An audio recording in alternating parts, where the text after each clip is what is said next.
Okay.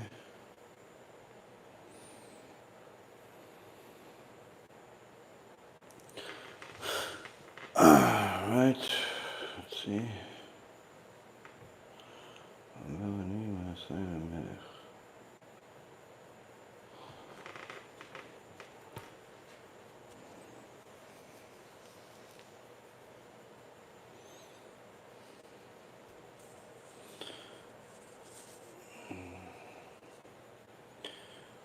Okay, we're on. Mic check. Okay, the app is good. Facebook.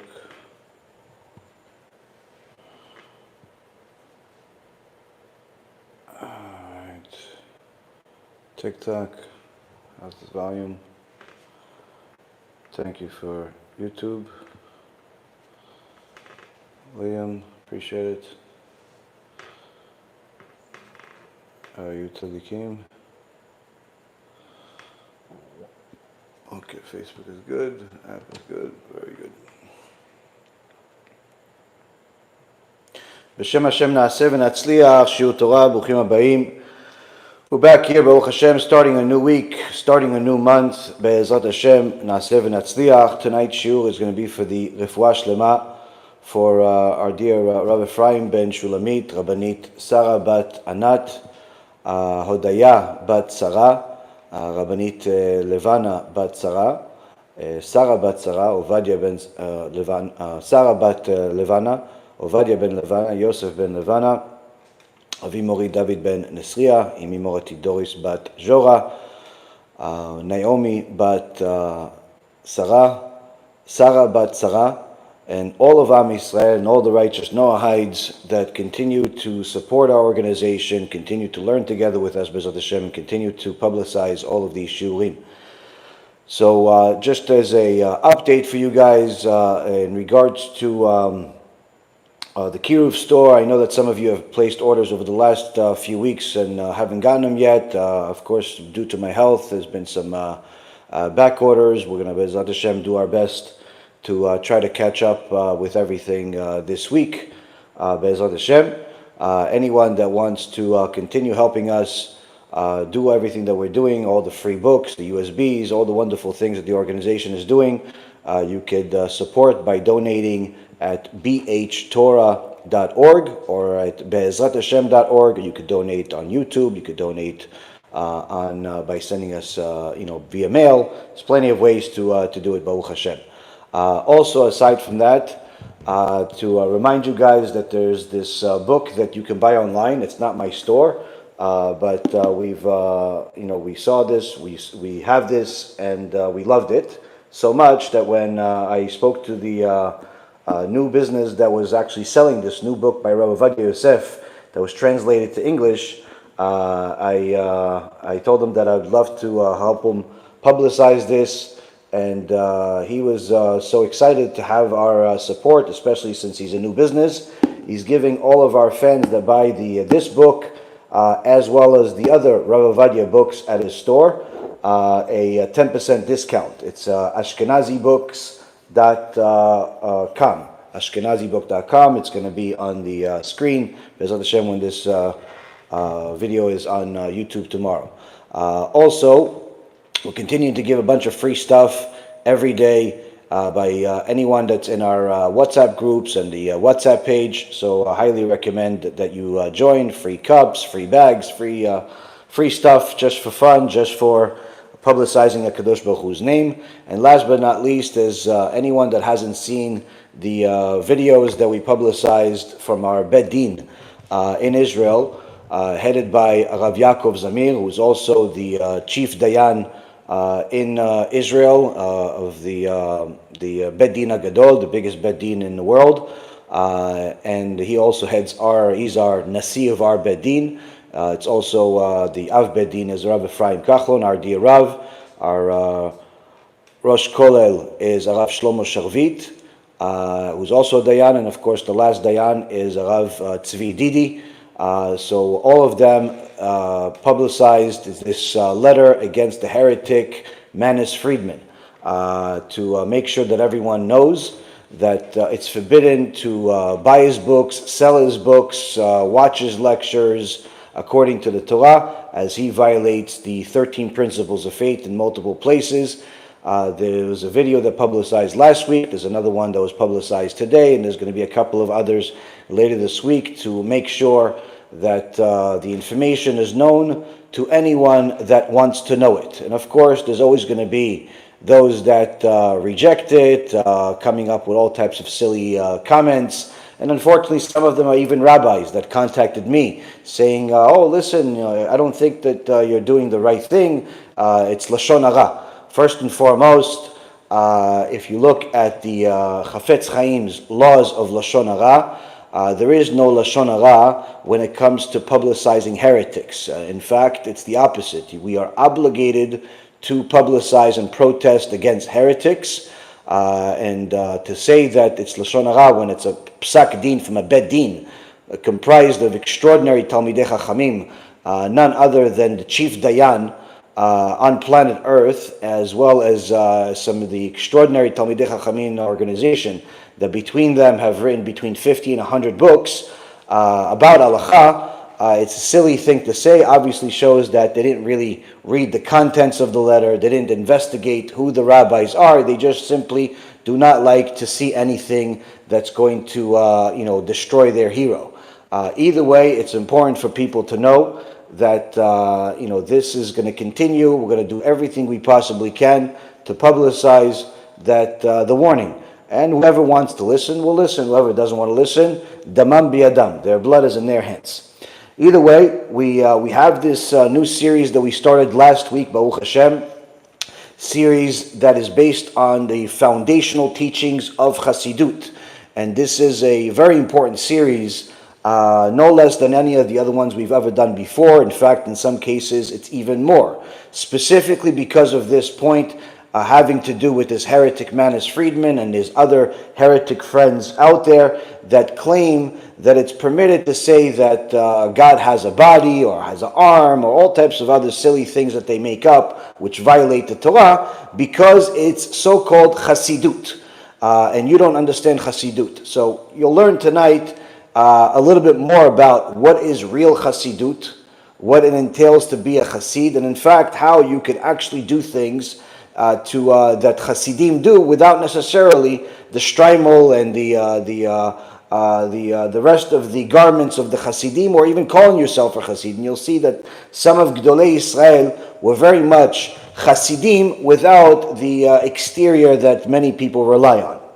Now, one of the most important teachings of Chassidut is the teachings of Rabbi Elimelech of Lizhensk.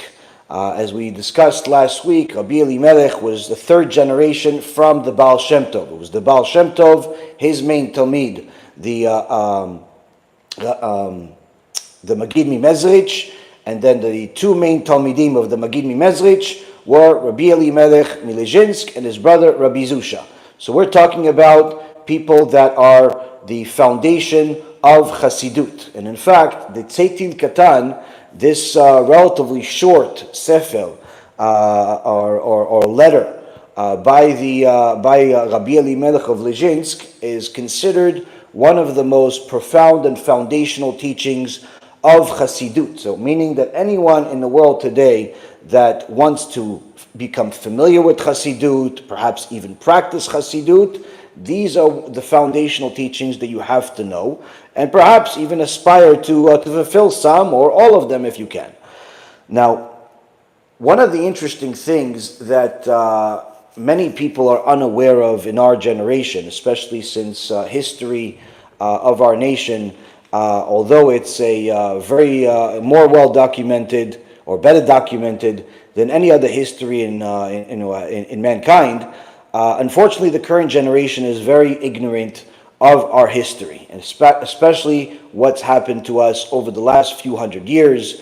When people that are familiar with that history hear about the so-called partnerships between Jewish people and the church, or Jewish people and Christian organizations, like what they like to call the Judeo-Christian partnerships, their skin crawls. Why? Because all they can think of is what happened to us in the last few hundred years in the hand of the Christian church. And one of the main things that happened over the last few hundred years is the Spanish Inquisition, the Crusades, and literally the murder of millions of Jews throughout all of Europe and other parts of the world because we were Jews, and the only way for a person to save their flesh was by converting to Christianity. Now, the most horrible way that the Jewish people would be killed would be by burning at the stake. Simply, trying to tell the precious Jewish person to convert to idolatry, to convert to Christianity and believe that, God is a man, God has three parts, sort of like following Manis Friedman, if you will. And if not, they'd simply burn you. And not just burn you, but do it in a public forum, in a celebration, in a party, and put, tie them to a stick and then just literally burn people alive. This is something that happened literally in the tens of thousands and on a daily basis throughout all parts of Europe and different parts of the world for hundreds of years. Now, many people are unfamiliar with this. I would highly recommend people look into this if you want to get something that's not just history, but also like a story that's going to make it a little bit more fluid and easier to learn for some people that are very new and also like non-fiction books. You could buy the book, The Murano Prince, which is part of a series that I told you guys is a very interesting and very good series to learn from. Not just the entertaining story, but Jewish history is in that book. And over there you see some really realistic, gruesome scenes that actually happened. But not once and not twice, but literally thousands and thousands of times, of how Jewish people were killed in horrible ways because they didn't want to convert to Christianity. Now, as horrible as that may be, what most people don't realize is that all of this was bad, but as far as what happened to our people, but on a spiritual perspective, it was also a time where many tzadikim sanctified HaKadosh Baruch Hu's name in the highest way you could possibly do, just like Rabbi Akiva, when he got killed, along with the other 10 martyrs, when they got killed in a horrible way because they were Jewish, they sanctified HaKadosh Baruch Hu's name because they did not abandon their belief in HaShem, they did not abandon their publicity of their belief in HaShem, no matter what, even if it cost them their life, which it did cost their life in a way that's unimaginable for most people, and it was truly an opportunity to sanctify HaKadosh Baruch Hu's name. Now, while a person will say, okay, fine, it's the history, maybe I'll read it, maybe not, but then if we're going into this series already, the series of Chassidut, what one will find very interesting is that this is not just something you need to read about when you get a chance. In fact, what Rabbi Elimelech of Lizhensk starts off this Tzetel Katan, this small note, this foundational teaching of Chassidut, is that if you want to be a Chassid, you actually have to think about that particular situation, that horrible scene actually happening to you every single day. Now, why would somebody ever want to do that? In fact, how could that possibly help you become a Chassid? This and more is what we're going to learn today. But before we get into that, we also have to look at another perspective, another situation that happened. Another situation that happened, and of course, as a Kadosh Baruch Hu directs the world and everything in it. Of course, he puts our teachings in the weekly parasha every week already for nearly a decade. We see in Parashat Chukat one of the most extraordinarily baffling scenes in the Torah, where Am Yisrael complains after Miriam, the tzadikah, Miriam, the prophetess, dies and goes to Gan Eden, and the merit that she had is gone. And that merit was the reason why Am Yisrael had water throughout all of those years, following them, coming from the stone. A river of water that the Gemara says was just like the man. Just like the man tasted like anything you wanted, so did the water. So you would have water and you would want it to taste like wine. It tasted like wine. You want it to taste like orange juice. It tasted like orange juice. You want it to be a milkshake. It tasted like a milkshake. Whatever you wanted that water to taste like, that was what happened with the water. Imagine having such a thing. Literally, you have anything you could possibly imagine without having to suffer any type of pain, without having to chase it, without having to buy it, without having to do anything. Just literally following you for years, for decades, 40 years in a desert. But now that Miriam has left the world, the water stopped. And Am Yisrael, of course, spearheaded by the Erev Rav that always starts the complaints, starts complaining, starts threatening Moshe Rabbeinu and Aaron. And HaKadosh Baruch Hu tells Moshe and Aaron, go back to the stone. And unlike the first time, where I told you to hit the stone and the water will come out, this time speak to the stone. Speak to the stone. But the Gemara tells us that Moshe Rabbeinu went to the stone, but he went to the wrong stone. And therefore when he spoke to it, it did not bring the water. So he hit it twice, and on the second time, due to his sanctity in himself, that stone actually started bringing the water out, even though it wasn't the right stone. And even though Am Yisrael was happy that they have their water again, HaKadosh Baruch Hu was not happy, and he tells Moshe Rabbeinu and Aaron in chapter 20, verse number 12, because you did not believe in me to sanctify me in the eyes of the children of Israel, therefore you will not bring this congregation to the land that I have given them. So you see here literally the punishment of all punishments, or at least it seems like at first look, given to Moshe Rabbeinu, Moshe our prophet, Moshe our rabbi, Moshe our leader. Our Moshe Rabbeinu is getting punished for what? For not sanctifying God's name. Because he hit the stone instead of speaking to the stone. Where is the Kedusha HaShem? Why did this happen? These are some of the questions, BeEzrat Hashem, we will have to learn tonight, BeEzrat Hashem, in this Tzetel Katan. Now, Rabbi Elimelech of Lizhensk, for us to truly understand and grasp the magnitude of the teachings, we have to understand the magnitude of the teacher. But the teacher did not come from himself, of course. Rabbi Elimelech of Lizhensk was the son of tzadikim. He was born in the year 1717 according to the Gregorian calendar, 5477, in a little village in Galicia. His father was Rabbi Eliezer Lipa Lipman, and his mother was Mirel. They were both extraordinarily righteous people. They were successful, and they were very gracious to host all types of guests. And one time, they had these group of very poor people, beggars, come to their door, and they ended up hosting all of them.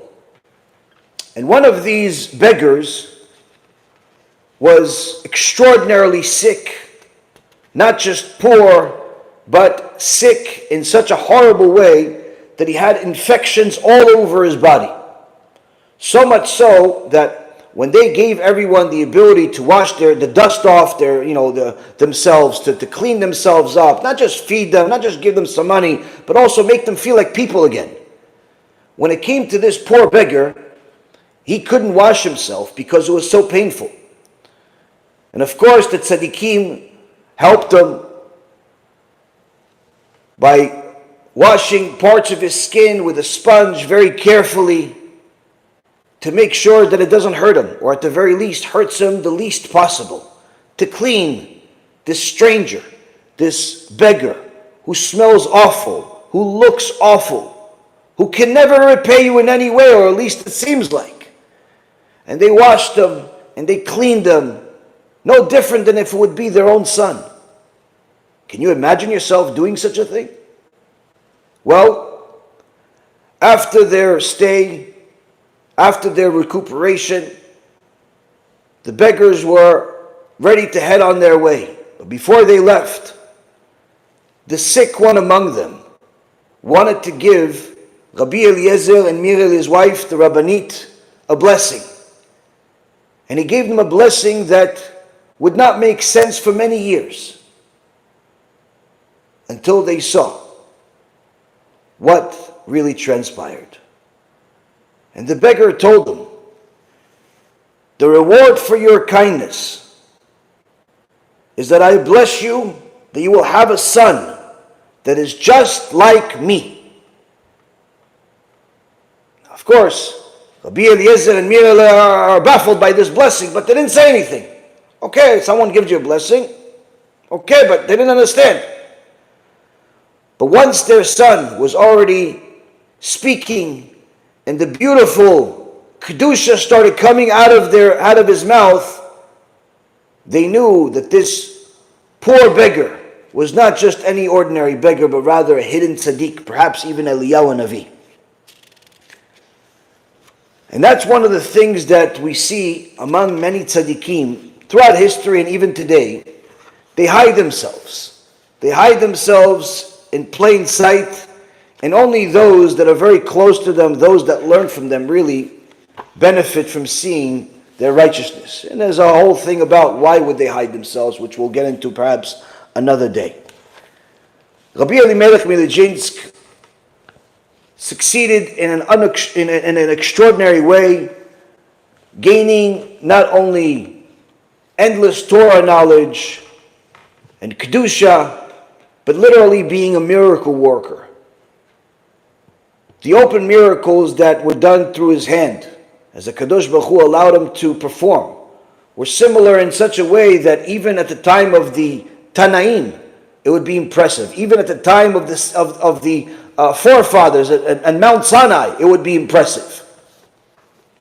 And this tzaddik kadosh, Rabbi Elimelech, wrote this short note, what he called the Tzetel Katan, a short note, as an inspiration for a holy life.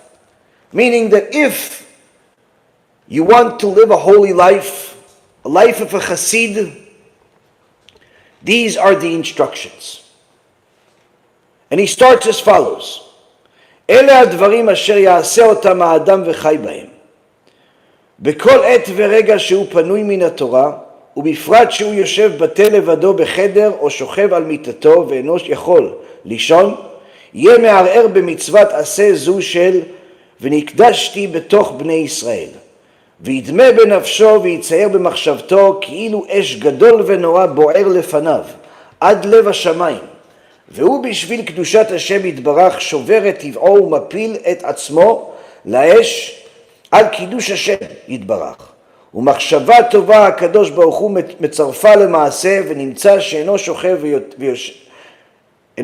ויושב בטל, רק מקיים מצוות עשה דאורייתא. Translation: whenever you are not studying Torah, especially when you are sitting idly, alone in your room, or lying on your bed, unable to sleep, you should have in mind the mitzvah that's in the Torah in the Sefer Vayikra, chapter 22, verse 32, in Parashat Emor, that says, I shall be sanctified among Bnei Israel.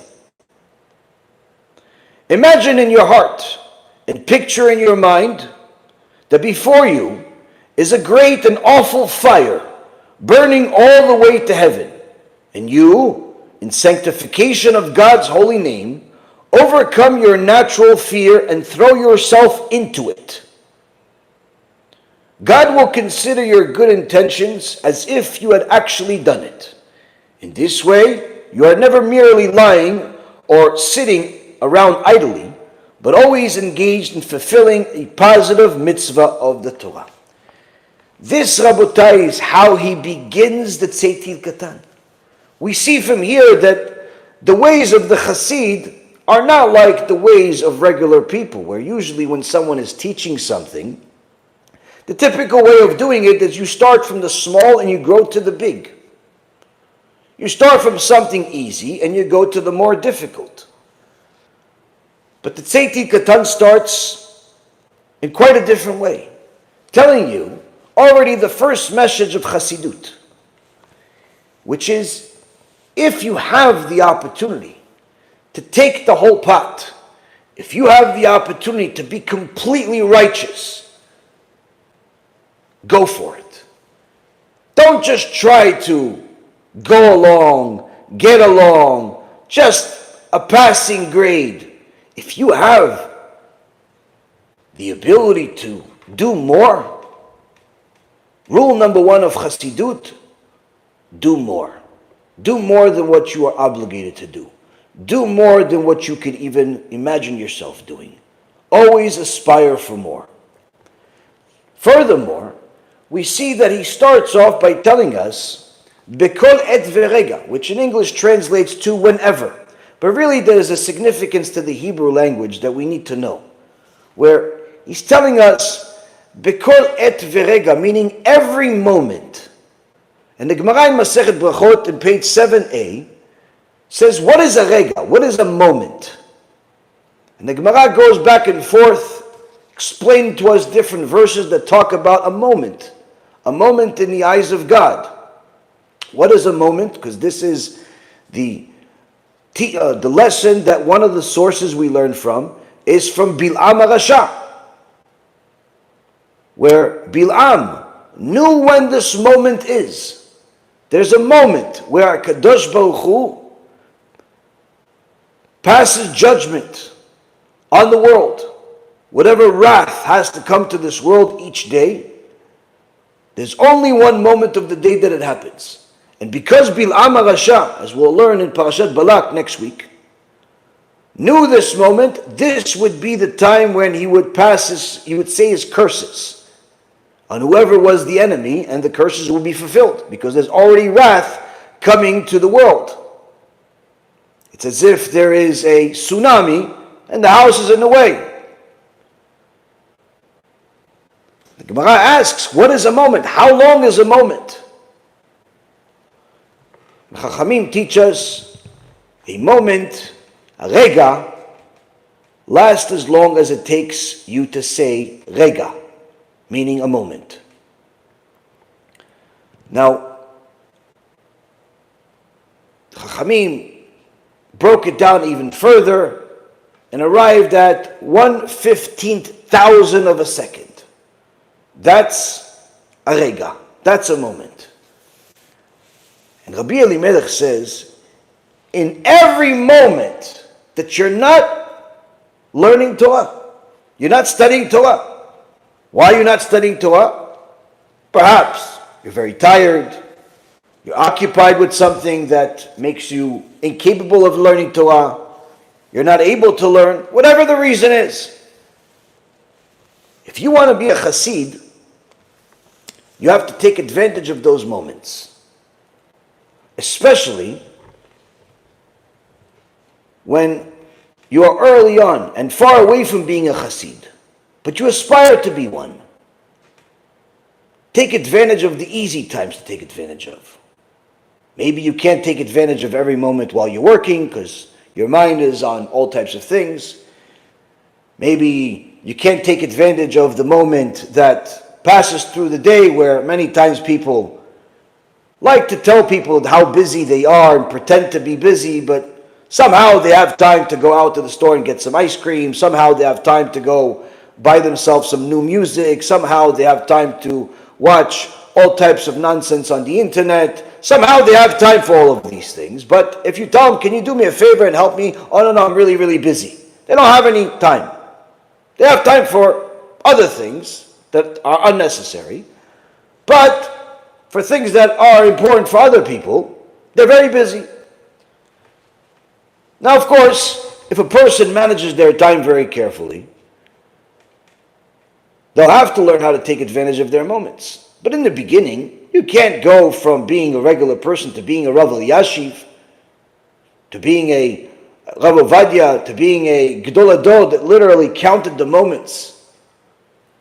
So Rabbi Elimelech gives us an easy way. When you're sitting idly alone in your room, you're not doing anything. You're not busy with work. You're not busy with family. You're not busy with anything. You're just doing nothing. There's nothing to do, even if it's 5 minutes. Usually, people that smoke have a lot of that. I remember when I was smoking cigarettes back in my Wall Street days, you go to step away from the office, think, talk, whatever it is, you want it to go away. What do? Go outside, whether it's cold, hot, doesn't make a difference somehow. You're on 5 minutes off. So you go, you burn 5 minutes. You burn 5 minutes, and 5 minutes here, and 5 minutes there. If you pack, you smoke a pack a day, you burned 100 minutes. 100 minutes, talking about almost 2 hours. So people burn a lot of time. They burn a lot of time. Those types of moments. We have nothing to do. You're just scrolling to the internet, trying to look for something interesting. Nothing to do. Your class just finished, or the assignment you were working on, or the activity you were doing just completed, and the next one that's coming up is another 20 minutes. Meaning you have nothing to do for that window of 20 minutes. You have nothing to do for the window of 10 minutes, a half hour, an hour. That time. Or better yet, you're lying on your bed, says Rabbi Elimelech, unable to sleep. Do you ever have that? Who didn't? You're just sitting there, trying to go to sleep. You're exhausted, but you can't go to sleep. So much on your mind, so much you have to do. All of a sudden, all the things that you forgot about today, suddenly you remember them. All the things you have to do tomorrow, somehow all of the to-do list becomes priority.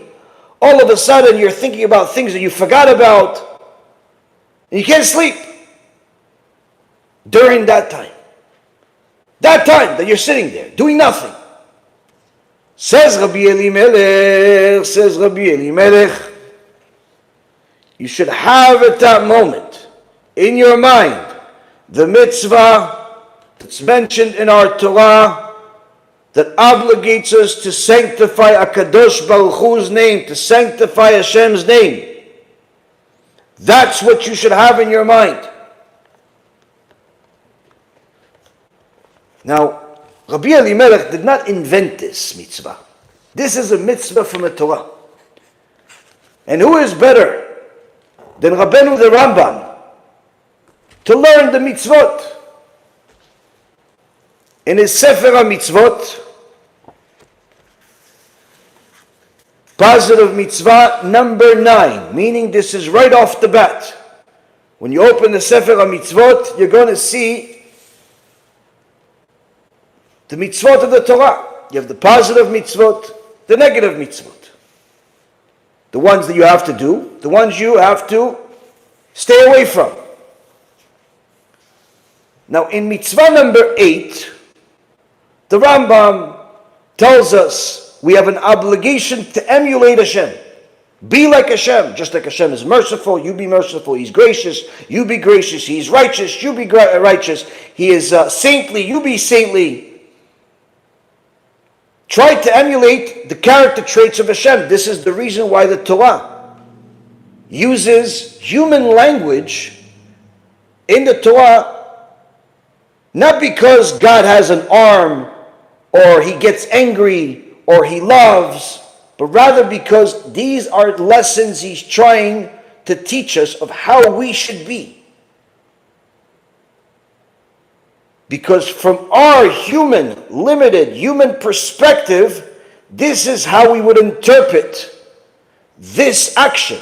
This action comes from anger. This action comes from love. This action comes from mercy. This action comes through a strong arm. It is not in any way, shape, or form, an insinuation that God actually has these feelings or he has an arm. As the Rambam tells us multiple times in the commentary on the Mishnah in Masechet Sanhedrin, Perek Chelek, in Ilchot Shuvah, in Ilchot Yesodei Torah, chapter 3, Halacha number 7, it is not because God has these traits, but rather this is what He wants us to learn from His action. And from our limited human perspective, this is how our mind would be able to interpret such an action.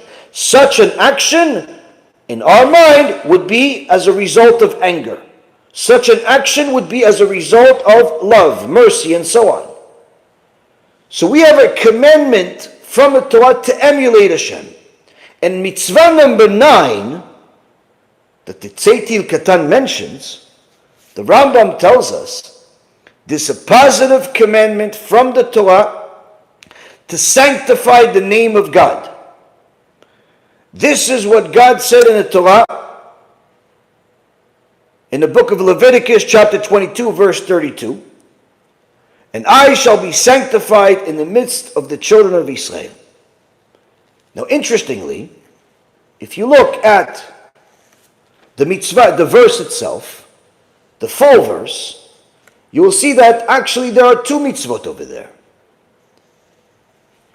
Where once the Torah tells us to sanctify, but before He tells us to sanctify, it says, you shall not desecrate my holy name. Rather, I should be sanctified among the children of Israel.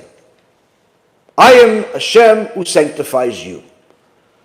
So here, Torah gives us one of the many examples of how we're not only obligated to do good, but even before we do good, we have to steer away from bad, not to desecrate God's name. Sur mera v'aseh tov. Stay away from evil and do good. You can't just do good while doing evil, because you'll still stay evil. If you want to be good, the first thing you need to learn how to do is stop doing bad things. If you're a Jew, you're obligated to keep all of the mitzvot. Among them is observing Shabbat. That means you have to observe Shabbat. Can't drive on Shabbat. Can't work on Shabbat. Can't even discuss work on Shabbat. You have to arrive to Shabbat as if all of your dealings are handled and there is no worries in the world. Because if you carry your worries into Shabbat, you're not able to enjoy Shabbat. And you're forsaking the Onik Shabbat. You're not really observing Shabbat properly. So a person has to learn how to stay away from desecrating God's name. As the Gemara in Masechet Yoma, page 86, tells us that there are certain sins that a person can simply say, I'm sorry to Hashem, and he'll be forgiven. There are other higher category of sins where saying I'm sorry is not enough. He has to wait until Yom Kippur for Hashem to forgive him. And then there are sins that are even higher level, where a person has to suffer in this world. Even after saying I'm sorry, even after Yom Kippur, they have to suffer in this world in order for that sin to be rectified. But then there is the highest level of sin, where a person can say I'm sorry, can go through Yom Kippur for 50 years, can even suffer in this world, but it will not be rectified until he dies. And that is the sin of Chilul Hashem, of desecrating God's name. And a person has to be careful to never desecrate God's name. And really the way to fix desecrating God's name, says Rabbeinu Yonah, over 700 years ago, is by doing Kedusha Hashem. Doing Kedusha Hashem, sanctifying God's name. Exactly the mitzvah that the Rambam is telling us. We have an obligation to sanctify God's name. One of the ways of doing it, says the Rambam, the idea of this commandment is that we are commanded to publicize this true Jewish faith that believes in one God and should not fear that anyone will harm them in consequence of doing so. See, here the Rambam is telling us that it's not enough to just be Jewish. You have to publicize your Judaism. You have to publicize your belief in one God, your belief in the mitzvot, your belief in the Torah. Publicize it. Be proud of it. Furthermore, if you see someone is going against Judaism, violating the 13 principles of faith, preaching heresy, you have an obligation to publicize their heresy. That's part of sanctifying God's name. You can't just sit there idly doing nothing. You have an obligation to sanctify God's name. Sanctify your beliefs that are contrary to the heretic's belief. Now what if a person says, yeah, but if I share your lectures, people say bad things about me, maybe they'll kick me out of yeshiva, maybe they'll kick me out of the community, maybe they're not going to want to talk to me, maybe this, maybe that. Says the Rambam, if you want to fulfill this mitzvah of Kedusha HaShem, and in fact, if you do not want to violate this mitzvah, you have to not only publicize your belief in the Jewish faith and the belief in the one God, but you are not allowed to fear anyone other than God. You should not fear anyone. You should not fear anyone harming you. To what extent? To what extent? Says the Rambam, to the extent that if a tyrant would seek to coerce us and to deny the exalted one, some tyrant is trying to convince you to believe in Yoshke. Tells you, you don't believe in Yoshke, we're going to do the Spanish Inquisition on you. We're going to burn you at the stake. If you don't convert to idolatry, we're going to kill this and kill that. Says the Rambam, one has to publicize his belief in the Torah, his belief in God, his belief in Judaism, to the extent where even if a tyrant would seek to coerce him, to deny the exalted one, we must not heed him. Rather, we should give our lives, meaning we should die not to deny God.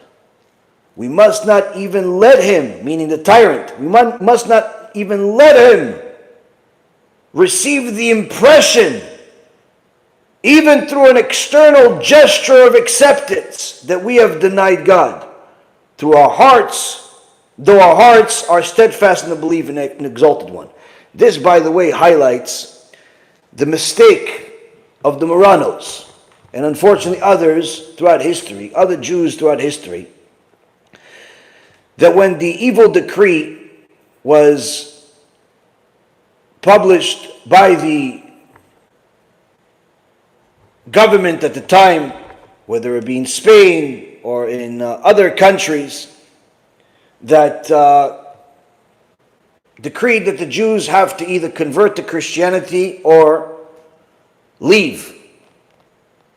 Many of them left, but some did not want to leave because they had all of their money there. And when you left, you couldn't take your house, you couldn't take your money. You were leaving with the clothes on your back. Meaning you had 10 million in the bank, now nothing. Now nothing. Everybody left with nothing. Everybody literally was leaving with nothing. Everybody started from scratch. So many people didn't want to leave. How am I going to leave my business? I'm making $1 million a month. How am I going to leave my house? It's my life savings. How am I going to leave, all of these things? So, okay, well, the only way for you to stay is converting to Christianity. Yeah, but how could I convert to Christianity? I believe in one God, not three. How could I convert to Christianity? I believe in God has no body or the likeness of a body. You guys believe that he became a human. How could I believe in Christianity? It's considered idolatry. Well, buddy, you want to stay? You have to convert to Christianity. So some of the people said, you know what? Let me just give them the impression that I believe in it. Tell them, yeah, I believe in this one, and the son, the prostitute, and the the Ghostbusters. Sure, I believe in all that stuff. Sure, no problem. No problem. The bastard and the prostitute and all the spirits and the Ghostbusters, I believe in everything. Sure, no problem. We have a mitzvah to mock idolatry. Hence the reason why we're doing it in every lecture. Especially when they killed us for it. So now Rabotai Yekalim, person thought he fooled them. Why? He gave them the impression that he believes. HaKadosh Baruch Hu made sure that everyone knew he was not happy with this. Why? You are not allowed by any way to give anyone the impression that you do not believe in the Torah, while inside your heart you still believe. Many of the Moranos did this because they didn't want to leave. They didn't want to leave all these countries, so they pretended to be Christians, but then at home they still would practice their Judaism in a limited way. And to show how HaKadosh Baruch Hu was unhappy with all of this, many of them got caught and then burned at the stake in the most horrible, vicious way, tortures, terrible things. Says the Rambam, we're not allowed to ever fear anything happen to us, to such an extent where even if a tyrant would seek to coerce us, we must not even hint to such a person that we don't believe in the Torah. This commandment, says the Rambam, is referred to as Kedusha HaShem, sanctification of the name, which every Jew has been commanded. In other words, we must hand ourselves over to death at the hands of the tyrant in expression of our love of the Exalted One and in our belief in His oneness. Meaning, if you have only one way, either convert to idolatry or die, a Jew must die. And Rambam gives an example of what happened at the time of the Beit HaMikdash, where Nebuchadnezzar Rasha put a statue. He was king of every nation, where the prophet Daniel told him an interpretation of his dream that he will be the most powerful king in the world from his time until the Mashiach arrives. Once Mashiach arrives, of course, he will rule the whole world in a more powerful way than any other king in history. But nonetheless, until then, Nebuchadnezzar was gifted this because he fulfilled the mitzvah of tzedakah, feeding the poor. But needless to say, this Rasha, Nebuchadnezzar, was an idol worshiper, even though he believed in God. But he also believed in idolatry. He had an enormous statue built, and then through the use of huge magnets, he had the statue pulled in both directions, or multiple directions at the same time, that it looked like it was floating in the air. That's what the Midrash says. So this statue is enormous, size of a building, and it's flying in the air. And he said everyone has to bow to this statue. And the Rambam says that everyone was forced to bow down to this image, and all did, including the Jews. There being no one who would sanctify the name of heaven, which was a great shame for Israel. Why? Because you have not just the Gentiles, many of which were already idol worshippers. All of which were idol worshippers, actually. Because there was only idolatry and then there's Judaism. So for them to just add another idol, not a big deal. So you think, okay, so why don't all the Jews run away? Yeah, but when you saw the ceremony where literally millions of people are going back to the statue, you think, oh, everybody's doing it. So no one knows the Jews are there, they're doing it, they're not doing it. So tomorrow in the paper, the headline will be, everybody in the world bowed to Nebuchadnezzar's statue. So the tzadikim, the three friends of Daniel, Hananiah, Mishael, and Azariah, knew the sanctification of HaKadosh Baruch Hu's name is absolutely necessary here. And they refused to bow to the statue and were thrown into the fire. And of course, HaKadosh Baruch Hu saved them, even though the prophet told them that he will not save them, Because HaKadosh Baruch Hu didn't want them to know that He's going to save them. He wanted them to really get the full reward for this mitzvah, being commemorated thousands of years later. And the Rambam tells us here that this mitzvah of publicizing our belief in HaKadosh Baruch Hu and not fearing anyone or anything other than HaKadosh Baruch Hu, that no one could hurt us for publicizing the truth, no one could hurt us for doing the will of Hashem, never fearing consequences, never being concerned of whether people will like, dislike, kill, arrested, doesn't make a difference. If they send you the police to the house, if they send you problems, they call the bank, their friend that works for the bank convinced the friend that works at the bank to give you some problems, all of a sudden you leave the holiday, your bank is closed, your money is gone, you don't even have money to pay for food for nearly a month, you have no idea what happened, can't fear any of those things. Why? You're publicizing the Kadosh Baruch Hu's name. You publicize the Kadosh Baruch Hu's name, eventually you will see how a Kadosh Baruch Hu rewards you like no other. Now,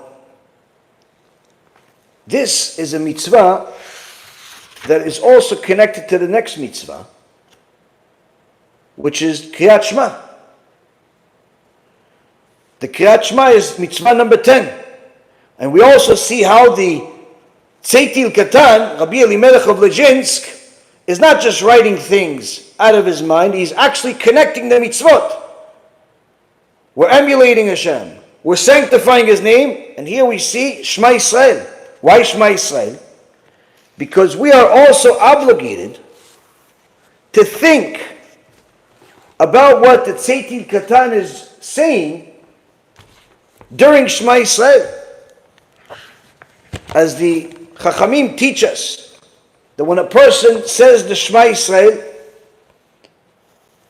and he's fulfilling that mitzvah, a biblical mitzvah, of saying the Shema Yisrael in the morning and at night, he has to imagine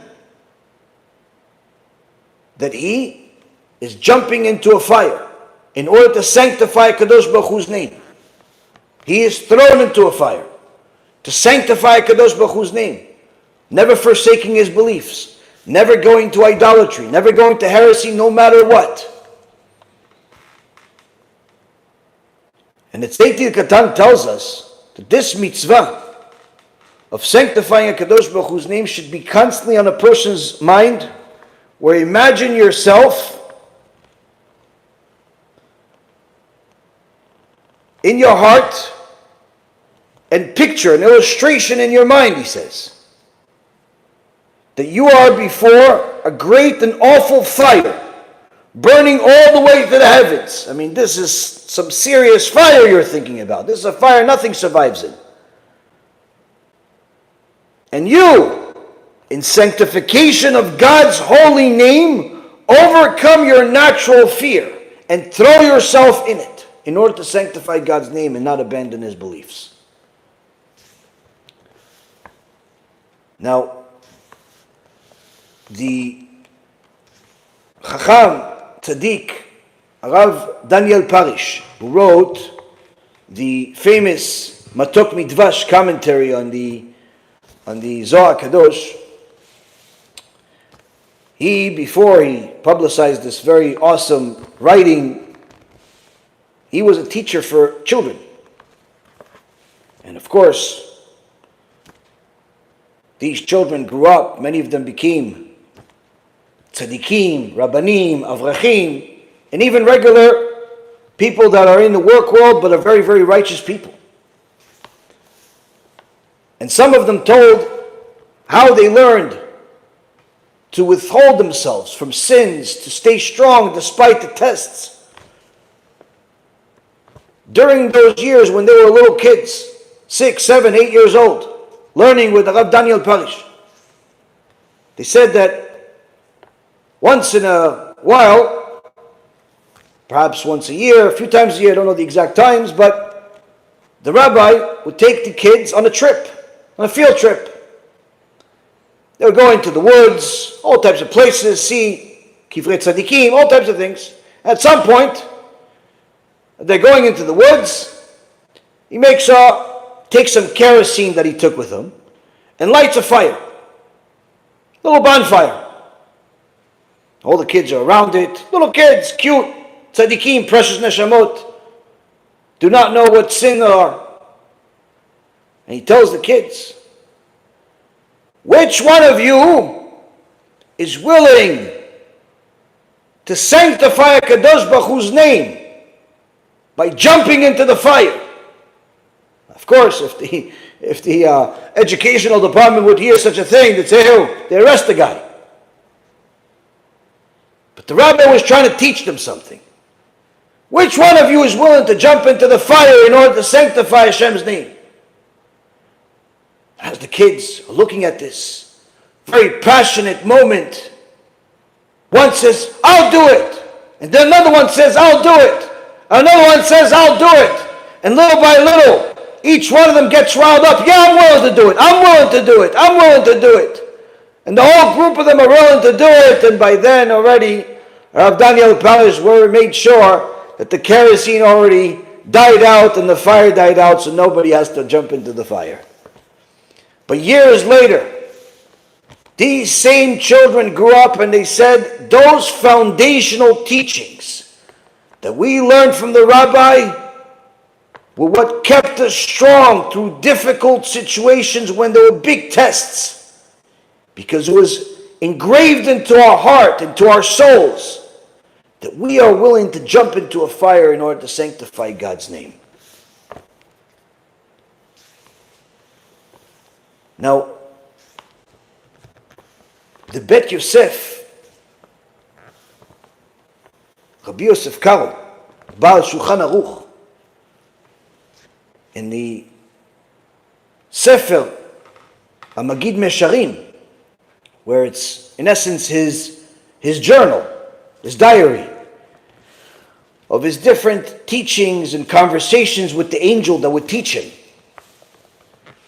constantly discussed his lifelong dream to die on Kiddush Hashem by being burned at the stake with the Spanish Inquisition. And he would constantly beg the angel to promise him that he will make sure that when he dies, he doesn't die a regular death, but rather dies on Kiddush Hashem.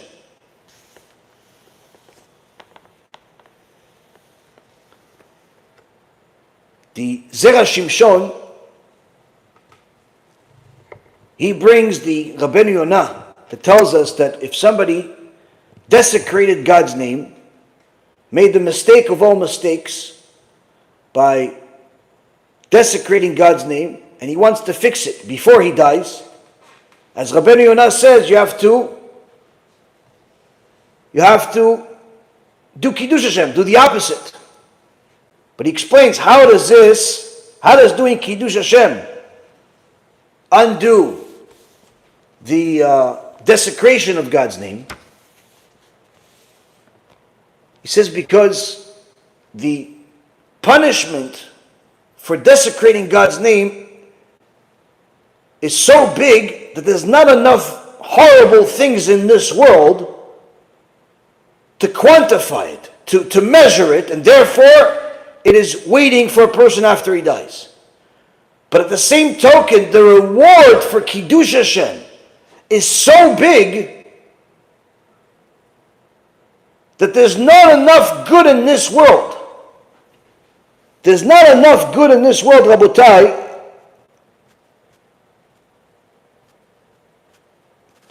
to quantify the reward for somebody that sanctified God's name. And therefore, as Rabbi Yisrael Misalant also clarifies in the Or Yisrael, when a person sanctifies God's name, he undoes, the one goes against the other. And as the Gemara in Masechet Yoma says that if a person does tshuva from fear of punishment, their intentional sins turn into accidental sins. Means they'll still get punished, but much less. But if they do tshuva from love, their intentional sins turn into mitzvot. Imagine, a person made 1.5 million sins, now he has 1.5 million mitzvot, without actually doing the mitzvot. But to do tshuva out of love, as Rabbi Nachman of Breslev, Alav Shalom, said nearly 200 years ago, it's not relevant to even the righteous people in his generation, except if you take advantage of the opportunity that the Zera Shimshon brings, which is to do kiruv. If you help people do tshuva, either directly, by teaching them, by giving them a USB, by giving them a book, by encouraging them, by inviting them to a lecture, by sending them a lecture, or by supporting it, simply donating on a regular basis, not one time in your life, then guess what? If you make helping other people do tshuva, if you help other people do tshuva, you are now showing that you love God. And that is the highest expression of the love of God, says the Zera Shimshon, you could possibly have, which turns whatever your tshuva was at that point. You probably did tshuva because you were afraid. You didn't want more bad things to happen. You probably had some bad stuff happen to you. You don't want them to continue happening. So you started doing tshuva, started fixing your life. Just like most of us started doing tshuva because bad things were happening. We wanted to stop. We want God to help us. You want to turn that into a tshuva from love? Says the Zera Shimshon, do kiruv. Do kiruv, that turns your tshuva into a tshuva from love, meaning that all of your prior sins now turn into mitzvot. Why? Because you are now sanctifying God's name. You're sanctifying God's name. The reward for you supporting kiruv is unquantifiable in this world. You cannot measure it. Why? Because it's all considered Kiddush Hashem. And therefore, the Zohar Kadosh says somebody that makes kiruv their priority in life, they're always giving maaser or chomesh to kiruv, that's their priority in life, more than helping poor people, more than anything else. They make this their priority in life, even though they're working, they're an investment banker, they're a plumber, they're a mechanic, they're a consultant, they're a whatever, lawyer, whatever they are, but they make sure that they invest consistently into helping people do tshuva. They go up to Shamayim, Bet Din, they lived 120 years. They know they made some mistakes. They know they made some errors. But kiruv was their number one investment.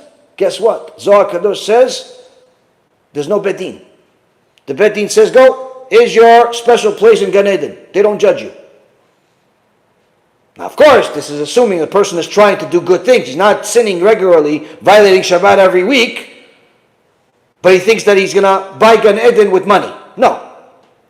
He's doing his best, she's doing her best to be righteous and investing in kiruv at the same time. There's no judgment in Shamayim. Why? Because it's considered Kiddush Hashem. It's considered Kiddush Hashem. Now, the Tzetel Katan, Rabbi Elimelech of Lizhensk, is saying you could even fulfill this mitzvah of Kiddush Hashem at other times. If you want to be a true Chassid, you could even fulfill this mitzvah of Kiddush Hashem even at other times.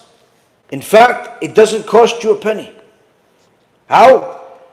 Every time you're sitting there idly, you're not doing anything, you're laying down in bed, you're sitting at your chair, in your office, your dinner table, you're waiting for the meal to come, whatever it is that you're doing, imagine yourself being burned at the stake for the sake of God's name. Now, of course, a person could do this for 1 second, for 5 seconds, for a minute, And guess what? Says Rabbi Elimelech of Lizhensk, God will consider your good intention as if you had actually done it. Just like the Gemara in Masechet Kiddushin, page 40a says, HaKadosh Baruch Hu loves us so much, He's looking for ways to reward us. And therefore, you had a good thought, you want to do a good thing, you truly want to do it, you tried it, you did whatever you could to fulfill it, HaKadosh Baruch Hu writes in your report card for life, you did it. Yeah, but no, I tried to give all of this tzedakah the right before I gave it, the Amalek, IRS came, took all my money. Something bad happened, I lost everything. I tried to give everything, I wanted to give it, but I lost it. I had the money, I was going to give it to the rabbi right there and then. Before you know it, some muggers took everything from me. HaKadosh Baruch Hu says, you had the plan, you had the intention, and I know what's in your heart. He says, in my book, for your life, is a check mark. There's a check mark for that mitzvah. You fulfilled it. You fulfilled it. If a person thinks about dying on Kedusha Hashem, says the Gemara, which Rabbi Elimelech brings up, HaKadosh Baruch Hu considers it as if you just died on Kedusha Hashem. In this way, he says, you are never merely lying and sitting around idly, but always engaged in fulfilling a positive mitzvah in a Torah. Meaning, this is not just, okay, I sat there, I thought about it for a minute. It was a little bit difficult, especially when you start getting visuals, especially when you start thinking about what's going to happen to your body, especially when you think about the sad faces of people that love you. You start getting the visual, especially if you get good at it. Says Rabbi Elimelech, every second you are thinking of that you're dying on Kiddush Hashem, is a mitzvah from the Torah. It's not one mitzvah for 1 minute. It's not one mitzvah for 10 minutes. No, every second you think like that you're willing to die on Kiddush Hashem, is a mitzvah from the Torah. And that mitzvah from the Torah, just so you guys understand, if you took the words of the sages and gave an illustration to it, the sages say that the reward for a mitzvah, any mitzvah, is greater than anything else you have in this world. What does that mean? If a person lives an average life, 70 years, 80 years, you know what? Let's give him 90 years. A third of his life, he's sleeping. People on the average sleep 8 hours a day out of 24 hours. That's a third. So, a third of his life he's sleeping. So out of 90 years, 30 years are gone. Another third of his life, he's taking care of business. He's working. Average person works 8 hours a day, or at least pretends like he's working 8 hours a day. So he's not exactly learning Torah. He's not exactly doing some great mitzvot. He's not praying. 8 hours. 30 years, another 30 years are gone. You have 30 years left. Out of the 30 years that are left, the rest of it, you have to take care of your life.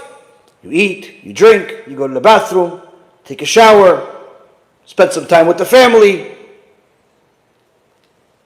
Some of that time that's left is not exactly enjoyable.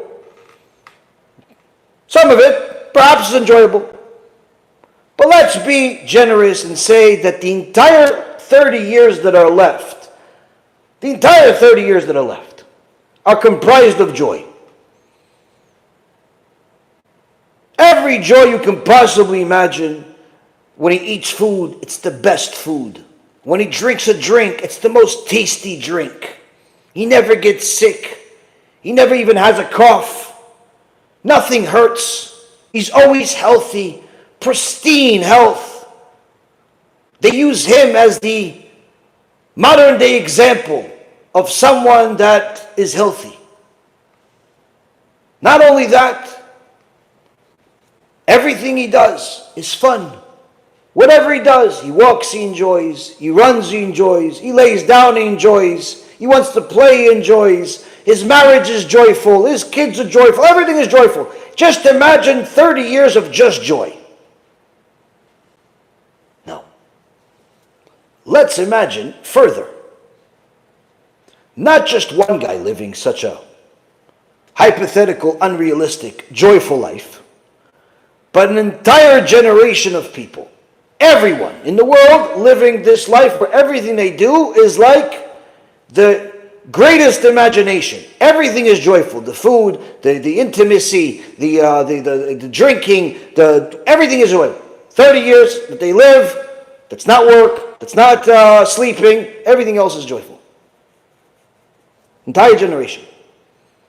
And you take the joy of all of them, and you put it in a box. Now that box has a lot of joy in it. I mean, that's a joy.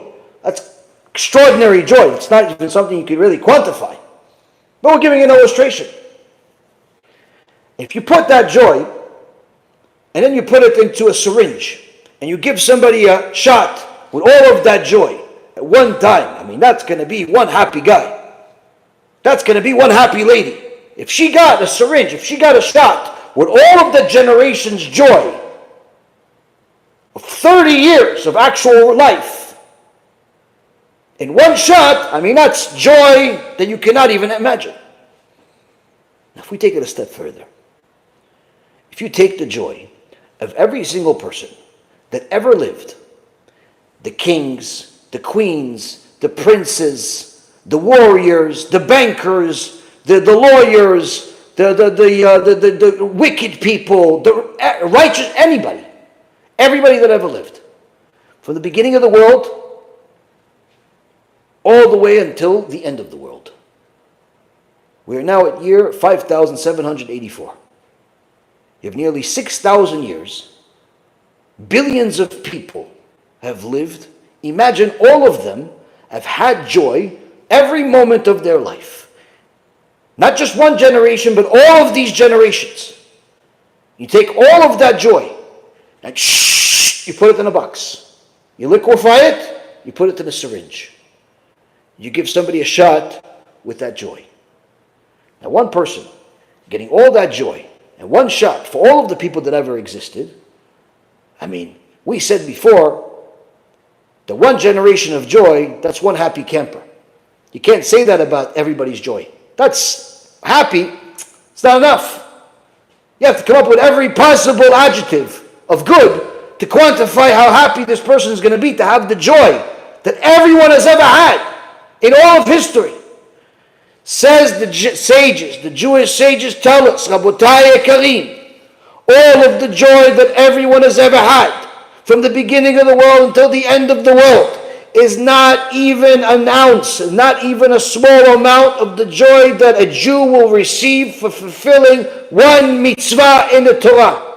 Meaning, all of that joy that we just gave you an illustration for is not even a small down payment of what you will get for fulfilling one mitzvah in the Torah. Needless to say, the mitzvah of sanctifying HaKadosh Baruch Hu's name, which for that was what you were created for. As the Gemara tells us in multiple places, and Pirkei Avot mentions it as well, why did HaKadosh Baruch Hu create this world? In order to sanctify His name. So when you sanctify HaKadosh Baruch Hu's name, you are literally fulfilling the purpose of this world. And HaKadosh Baruch Hu's infinite parts that He has in this world, you as the small little part that He has in this world have decided from your free choice to do your job. You have now become a useful tool. You have now fulfilled your purpose. Imagine that. The reward for such a mitzvah is greater than all of the joy that everyone could ever possibly get in this world if you combined. And when a person thinks about Kiddush Hashem for 1 second, thinks about dying for the sake of HaKadosh Baruch Hu's name for 1 second, that's a mitzvah. 2 seconds, it's another mitzvah. 3 seconds, it's another mitzvah. 60 seconds, a whole minute, 60 mitzvahs. 10 minutes, 10 minutes, Rabotai Yekarim. He's thinking about dying in Kedusha Hashem. He's thinking of himself being tied to the wood, surrounded by pieces of wood. Fire is coming out. And he's happy saying, Shema Yisrael Adonai Eloheinu Adonai Echad. Rabotai Yekarim, the joy that he will get is unquantifiable, even if he only did that for just 10 minutes in his mind. Why? HaKadosh Baruch Hu loves us so much, he will consider your good intention as if you have actually done it. As if you have actually done it. Now, Rabotai, the Noam Elimelech, also by Rabbi Elimelech of Lizhensk, tells us that a person should not want to die. Hashem is not looking for us to die. Rather, you should want to live on Kedusha Hashem. As the Lekutet Tfilot says, you should pray to HaKadosh Baruch Hu until you can vividly imagine various types of death and afflictions, until my senses are annulled and I can feel the very pain and suffering of death, as if I was dying for the sake of your great and holy name. Let there be no difference between my thoughts and my willingness to die and actual death itself, until I reach the point that I feel my soul is about to leave me. And I have to refrain from thinking a bit, so I don't want to actually die, because you, God forbid, you do not want me to die before my time. Because in your beneficent will, HaKadosh Baruch Hu, help me and teach me how to be truly ready to die with love for the sanctification of your name. And the Noam Elimelech says that at that moment, a person should actually imagine that he's sanctifying his life in order to affirm God's unity, because this is the path of tzadikim. And then the Bekurei Aviv says that with all of that, a person should realize that with all of the opportunities to sanctify Hashem's name, by dying for Him, living for Him, and sanctifying His name is even greater. It's even greater to sanctify your life for the sake of God and live with self-sacrifice, with mesirut nefesh, for the sake of God, is even greater than that. By you going and helping people do tshuva, you're sanctifying HaKadosh Baruch Hu's name even bigger. By you publicizing Torah, you're sanctifying HaKadosh Baruch Hu's name even more. Why? Because HaKadosh Baruch Hu does not desire the sacrifices. He doesn't want a person to kill himself or forfeit his life. HaKadosh Baruch Hu creates endless amount of souls each and every minute. So why would he want or need the soul of some sinner? Rather, HaKadosh Baruch Hu looks to find the precious person who will devote his whole heart and soul to him while he's alive. And at each and every moment, someone who refrains from indulging in a deep physical desire. That is bringing a sacrifice to God. By you living on Kedusha Hashem, that means that you have a desire to do something against the Torah. You saw something in your peripheral vision that's lo tzanua, it's not modest, and you don't look. You don't look. Something on the screen popped up, lo tzanua. You shut off the screen right away, you look away. Lo tzanua. Your wife has a relative or a friend comes over to the house. Lo tzanua, you look away. Even if she's tzanua, you don't look. You look away. You see some delicious meal. It's not kosher. You're starving, not eating it. Why? No kosher. Business opportunity, make a fortune, cheating people. You don't do it. Why? You need the money. You want the money. It's not kosher. By overcoming those desires to sin, you are living a life that's holy. And that's what a Kadosh Baruch Hu wants. Let the dying on Kiddush Hashem be in your mind, and you'll be rewarded as if you fulfilled it. And something even more extraordinary is by living on Kiddush Hashem, by literally sacrificing your day to day in order to honor Hashem's name by overcoming desires.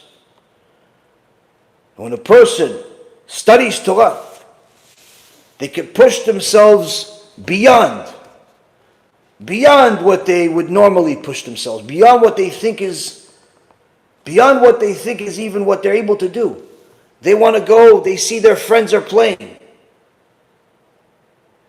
but they still choose to learn more Torah. They see there's an opportunity to go do all types of things that sound like fun, but they stay learning Torah. They're tired, they're falling asleep on the book. They push themselves further to stay up longer in order to learn Torah. They got to a really difficult part of the Shas.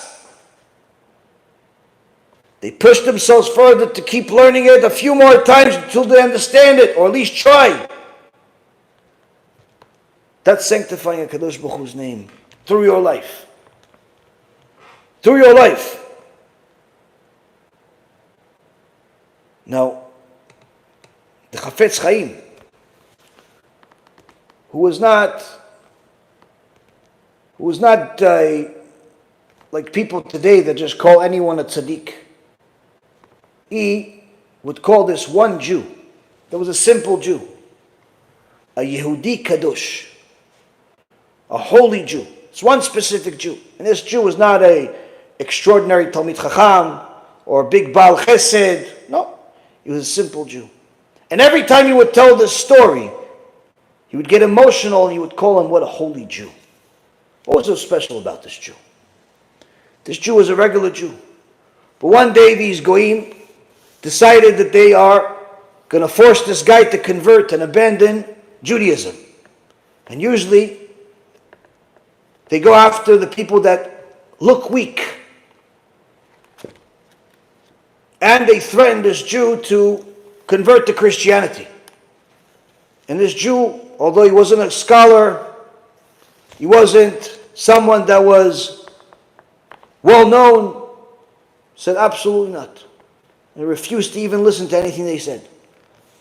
Eventually they put him to burn him at the stake, on stage, in front of everyone, cheering, looking forward to Jewish blood. And this Jew was already ready to die on Kiddush Hashem. Anytime they would speak to him, he would completely ignore anything and just look at the heavens, waiting to give his neshama back to a Kadosh Baruch Hu that created it. Completely ignoring anything that anyone was telling him, trying to get him out of it, he was ready. People are cheering, hungry for death. In the last moments, the Jewish people got a bunch of money together and bought his life back. And he was released. But from the trauma that he had, and it literally, his neshama was already ready to come out, he lost his ability to speak for the rest of his life. The Chafetz Chaim, every time he would say the story, he says, that is a Yehudi Kadosh, a holy Jew. That was a holy Jew. Now, Rabotai Karim, it may seem very far from us to think that this Inquisition and the things of the past centuries would happen to us. And BeEzrat Hashem will write that it won't happen to us. Even though the world at large seems like it's returning to the past with all the anti-Semitism that's in the world. Either way, a person should not only have this knowledge in the back of their mind, but they could literally live already as a holy Jew every single day and prepare their neshama to sanctify Kadosh Baruch Hu's name on a regular basis at any time that you have an opportunity to. Now I know this is not for everyone, and perhaps not even for the vast majority of people that are watching this. But needless to say, anytime a person thinks about Chassidut, instead of thinking about the garments, instead of thinking about the accent, instead of thinking about all of the things that the superficial Hasidim that pretend to present Chassidut with, if a person really wants to know what Chassidut is all about, it starts with this: doing above and beyond what you're obligated to do. Meaning that if someone is doing the standard, obligatory mitzvot, good job. That doesn't make them a Chassid. If they're not even doing the minimum, certainly they're not a Chassid, no matter what they're wearing and what they're saying. If they're violating the mitzvot and teaching against the Torah, they're as far from Chassidut as you could ever possibly be. Because this is the foundation. Now, many of Gedolei Israel were Hasidim, even without being part of a Chassidut. Just because their Da'at Torah was so superior to what a person could possibly get to, that if you simply read what they said, learn what they said, learn about their lives, you're seeing someone that didn't just become a gadol in the Torah because they learned a lot. They didn't become a gadol adol because they have a good memory or their father is a big rabbi. Literally, you see that these people were giants because of their actions, because of their midot. Extraordinary story I heard just today from Rabbi Elimelech, who he himself heard it from the Baal Maaseh, the person that's in the story. The rabbi of the Yazdim, perhaps the most famous synagogue in the world, or at the very least in Israel, endless amount of Torah lectures are given there every single day for many, many years. Big schut to the tzadikim that built the place and literally set it up in such a fashion where literally there is shiurei Torah that get publicized in every corner of the world, one big rabbi after another. Now the rabbi of the Yazdim is Rav Yosef Shraga, Talmid Chacham, Tzaddik. And he said that when he was much younger, they asked him to start giving a shiur. Start giving a shiur Torah. Now today, anybody that thinks that they know how to teach Torah, or they just like to hear themselves speak, or they want to become popular, or they want to pretend like they're righteous, they just start a YouTube channel, they start teaching Torah. Now, the truth is, Shulchan Aruch says that if you want to start teaching Torah, you have to get permission from your rabbi. Now you say, oh, I don't have a rabbi. Then you're not fit to teach Torah.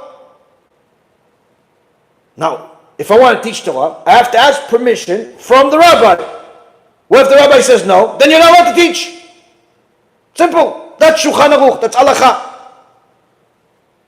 Now, of course, Rabbi Yosef Shraga, they asked him to teach Torah, but he has to get permission. Who does he go to? He goes to his rabbi, Rav Tzion Abba Shaul, one of the Gedolei Ador, the Chavruta of Rabbi Ovadia Yosef. And Rabbi Yosef Shraga goes to the house of the rabbi. He knows that he's constantly studying, teaching. He doesn't want to waste his time, so he prays right before he enters the door, please Hashem, bring the right words into the mouth of Rav Tzion Abba Shaul, that whatever he says, that's what you want. If you want me to teach, then I'll teach. If you don't want me to teach, I won't teach. Whatever he says, I'm going to do. He goes inside. And he says to the Rav, sorry to bother you, just take a few moments of your time. Because he was studying. He said, yes, sure, what do you need? And the Rav Shagat tells him, they asked me to teach some shurim of your Gemara, and I wanted to see if the rabbi agrees for me to teach. And Rav Tzion Bashul says, yes, of course. Go ahead and do it, yeah. Chazak ve'amatz. Baruch Hashem, thank you very much, Kvod Rav. And he already turned around to go. As he got to the door, he put his hand on the handle, and all of a sudden the Rav turns around, the Rav Tzion Bashul says his voice, says, of Yosef. And of course, once you get that second before you go, you already know, uh-oh, what happened now? Turns around and says, yes, Kvod Rav. Rav Yosef. So in this shiurim, you're going to teach the malacha too, huh? Yes, Kvod Rav. I mean, Masechet Brachot is what we're going to start, and there's plenty of halacha lemaaseh, plenty of practical halacha in there that we have to teach. He says, but you know that I paskin differently than Rav Ovadia in many places. So who are you going to go with? Whose psak are you going to teach? Rav Shraga says, if the ground could open up and swallow me at that moment, I prefer that already. What are you going to do? This is my Rav, and this is Rav Ovadia, the Gdol Ador, Rishon LeZion. What do you do? Immediately Rav Shraga says, bows his head, he goes, Kvod Rav, I'm your Talmid, publicize your psak. No matter what, we publicize what your psak is. Of course, the basic foundation everybody has is the same, but the way to fulfill certain mitzvot is sometimes different between poskim. And Rav Shraga says, I'm going to teach your shita, your ways. And surprise of all surprises, Rav Tzion Abba Shaul looks at his Talmid and he says, and you're going to go against Rav Ovadia Yosef? He says, if the ground can swallow me again, for sure I'm jumping in this time. He says, but Kvod Rav, but you went against him.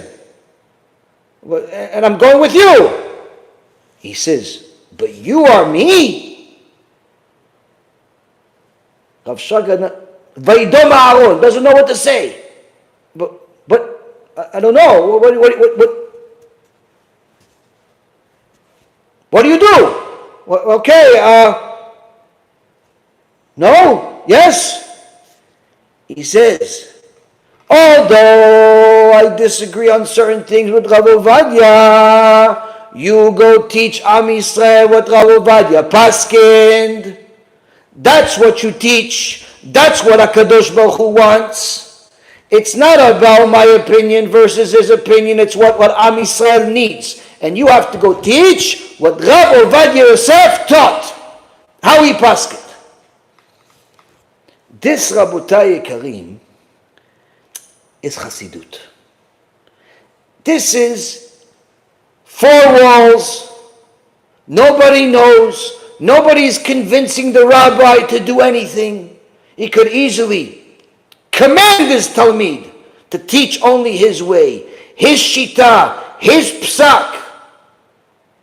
After all, it's his Talmid. And if not, he could simply just stay quiet, not say anything. Whatever he teaches, it teaches.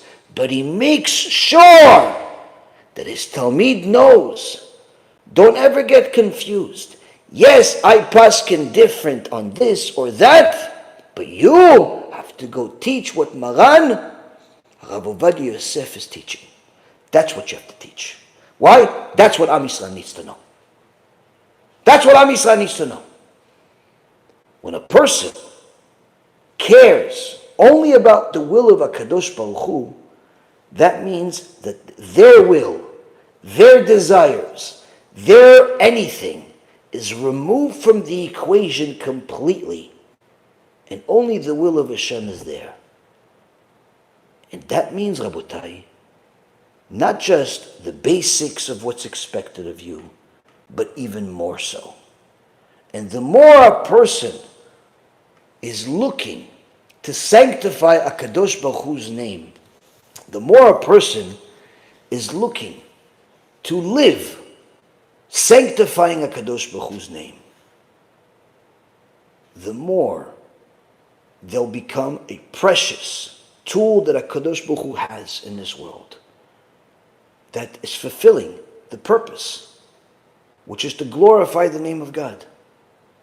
Now, when it came to this mitzvah, we saw from the Rambam, it's a positive mitzvah, meaning that if there is a situation where there's some tyrant, some crusade, some Nazi that's threatening us to abandon God or else we die, we know that we have to die.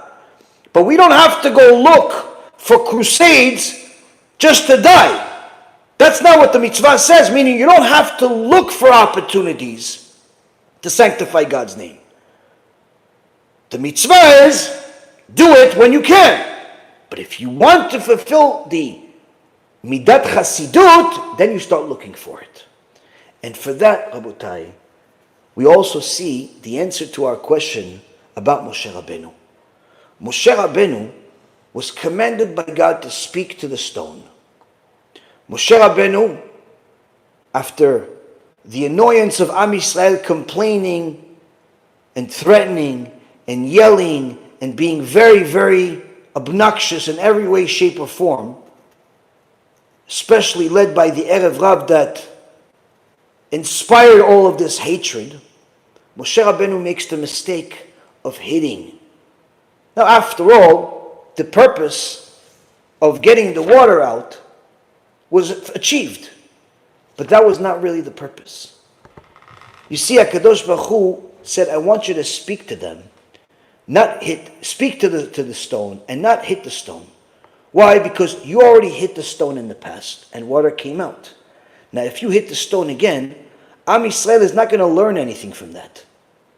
They're not going to learn anything from that. They're just going to think, oh, so Moshe Rabbeinu has this trick, or God has this limited miracle that if you hit the stone, water comes out. They're not going to learn anything from that.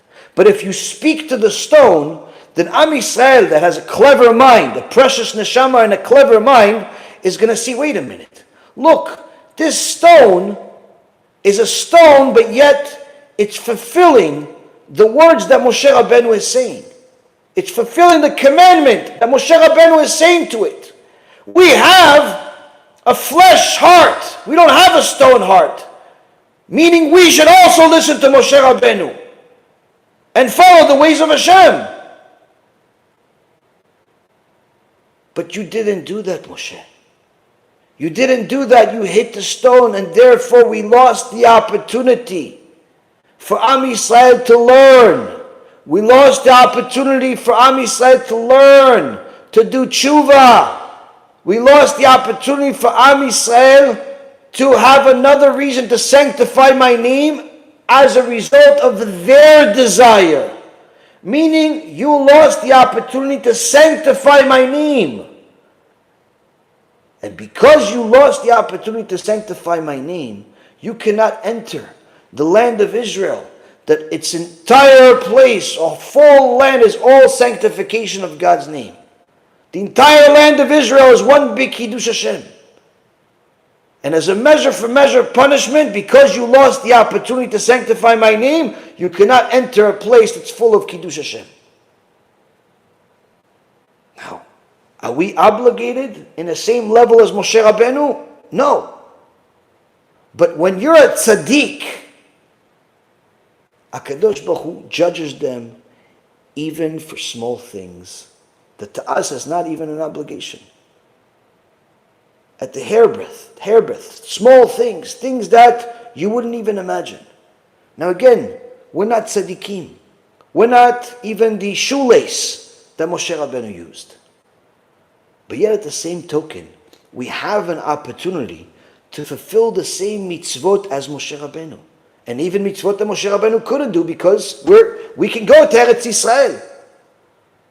Either way, whether you live in the exile or you live in Eretz Yisrael. You have an opportunity to sanctify Kadosh Baruch Hu's name. Perhaps you'll do it once and then forget about it. Maybe you'll do it twice and then forget about it. Maybe you'll do it once a day for a week and then forget about it. Maybe you'll do it every day. Either way, it was all worth it. Why? Because if a person comes into this world and just sanctifies HaKadosh Baruch Hu's name, just one time, all of the creation and all of history and all of the agony and all of the pain and all of the trials and tribulations that have ever happened into the world become worth it. Which means, Rabotai Yekarim, if any one of you that's watching this right now, after you watch this, you take an action to sanctify God's name. You could do it for free by thinking about the things that Rabbi Elimelech of Lizhensk said, dying on Kedusha HaShem. Or you could do it by supporting Kiruv, helping us continue publicizing this holy Torah. Either way, you'll be sanctifying HaKadosh Baruch Hu's name.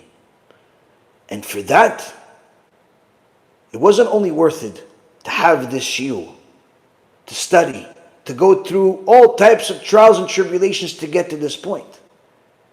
Much more than that. It was worth it for HaKadosh Baruch Hu to create the whole creation just for that. Isn't that amazing? Ishtabach Shemo La'ad. Thank you, HaKadosh Baruch Hu, for giving us the opportunity to sanctify your extraordinary name, your holy name, and BeEzrat HaShem will be matzliach in sanctifying your name, in publicizing your name, and in encouraging others to do the same. Thank you very much for learning with me. BeEzrat HaShem, HaKadosh Baruch Hu will bless each and every single one of you with a life full of Kedusha HaShem. Anyone that wants to help us continue sanctifying HaKadosh Baruch Hu's name and become a partner with us in sanctifying HaKadosh Baruch Hu's name, you could donate at bhtorah.org or BeEzratHashem.org or many other places that you could donate by sending a check or contacting us in other ways. Either way, may HaKadosh Baruch Hu bless you, and BeEzrat Hashem will continue to learn again later this week. Kol Tov, B'cha B'atzlacha.